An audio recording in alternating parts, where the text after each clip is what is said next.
Tobin, touch.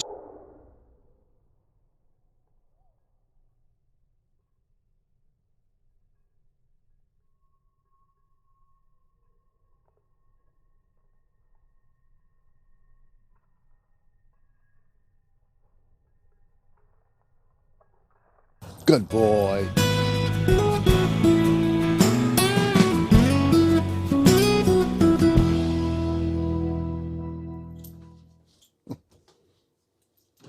Hey folks, day 5. Ay. Taking Poochie out again. Ooh, it's nice and breezy out. Alright. So, still working on the taxes. Yep. How appropriate that this whole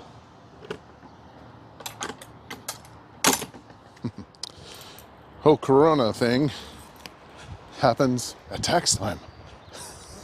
You know what they say about death and taxes? Ooh, I went there. So yes, I think they said it's going to be 80 degrees out today. So that's pretty nice. But Monday, we're going to have snow. Can you believe that? All right, let me change hands. Yep. So, got old Tovin here. We normally have a dog walker that comes when we're working, but it's been me and the boy. I think he's liking it. So, what do you guys think about this whole thing about people running out to gun stores?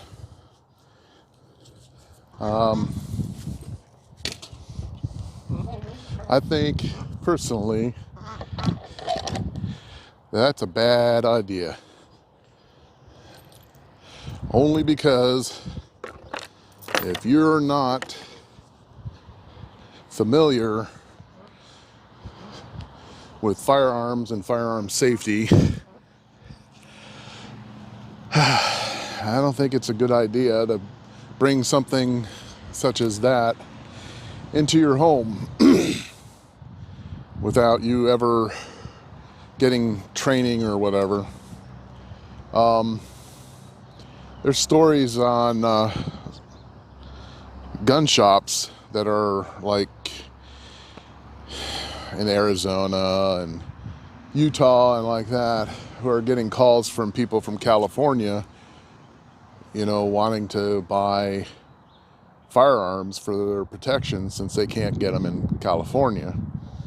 And needless to say, they're been told that if you can't get them there, you can't get them over in our state either. Most people don't realize that in most states, you know, the only way that you could purchase a rifle without going through the local police is basically from like a father to a son or whatever. But in most states, you got to go in and you got to do a background check anyway. And even in the so-called gun show loophole, you're still going to have to go through a background check, even with a rifle. So, you know, these people who are panicking and trying to buy firearms, you know, it's a little bit too late. And I have to agree with some of the anti-gunners in this particular regards, is that if they have a need for a firearm and they do not have any experience with it, it's going to be a lot more dangerous to have that there than to not, in my opinion. I mean, there are some firearms like a shotgun which are fairly simple to use. Even Joe Biden, said that he would stand on the porch and fire 2 shots up in the air, which in almost everywhere would be illegal. But even shooting a shotgun, which is very simple, still takes some sort of knowledge. So, but with all that being said, I definitely want people who are now considering purchasing firearms that when this all, passes by and everybody can go back to normal life, remember, you remember that fear that you had and the reason why you went to look at getting a firearm. Because the next time there's an emergency, and if you don't have the experience and the familiarity, I'd say the same thing. Don't go and buy a firearm. But after this whole coronavirus thing passes, go out, get educated. NRA has firearm safety classes. If you're a woman, there are women's only classes. Melissa has taken a few of those classes. She loves them. They basically had her train with a shotgun, a hunting rifle, a 22 pistol, and a 9mm pistol, and I think she even got the shoot black powder, which I haven't even done yet. So that's pretty cool. So yes, I do support your Second Amendment rights, and just remember, when this all passes us and we go back to normal, then go out, get some information, take a safety class, and then purchase your firearm. That's just my opinion. I mean, I don't know your particular situation, but definitely, you have to be prepared, and something like this may not come around again, for 10, 20 years, but just remember that fear you're feeling now and use that as a motivation to get educated and to support your local gun shops and shooting sports centers and shooting ranges and stuff, because there are a lot of people there that are happy to help you get that education you need, get that safety training, and also allow you to pick out the right type of firearm to use in the defense of your family, and not, something that is just a toy, because they are definitely not toys. So, but I'm sorry I brought that up, but it's just, things are going nuts. I don't really think that this is the end of the world, and all these precautions are being taken just to limit the effect of it, and people are thinking that it's something that's just going to wipe out civilization, and it's not. Our government is doing its best to keep us protected, and especially the older folks and people that have health conditions.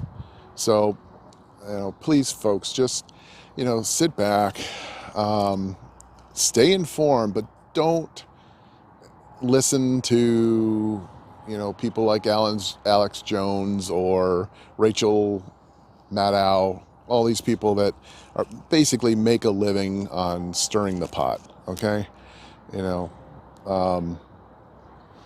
we're all in this together, and we all need to help each other in this. And right now, it's staying at home, staying away from your neighbors, washing your hands, yada yada yada, yippee skippy. So anyway, so I'm done.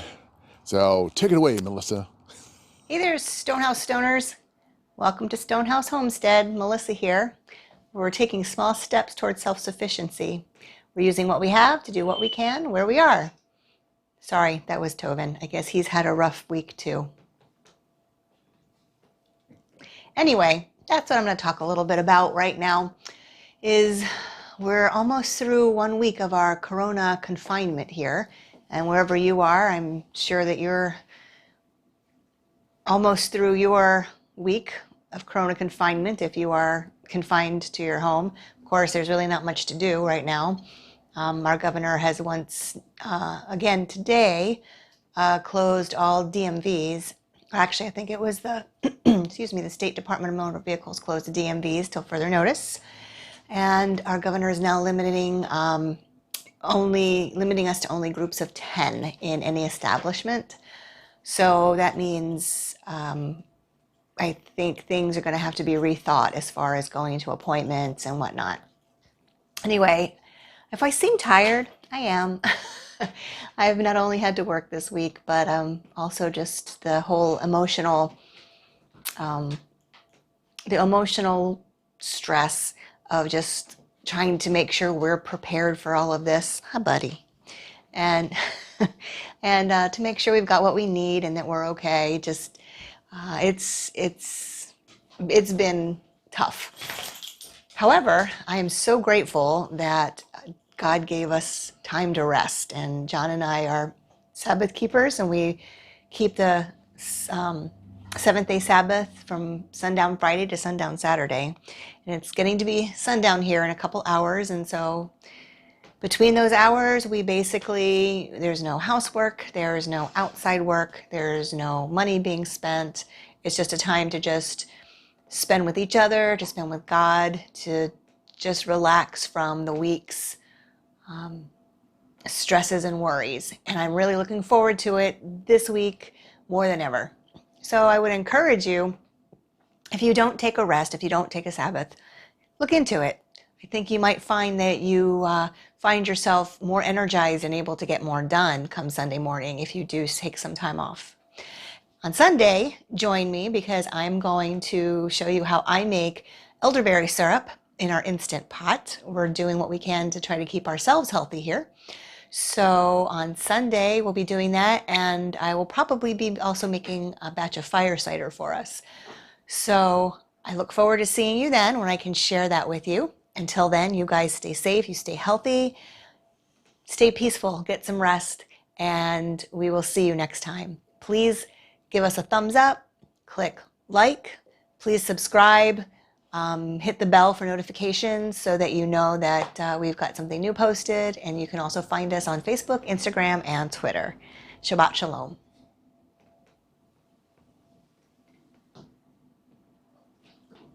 Where's your ear? You're not waving your ear. Bye. Bye, everybody.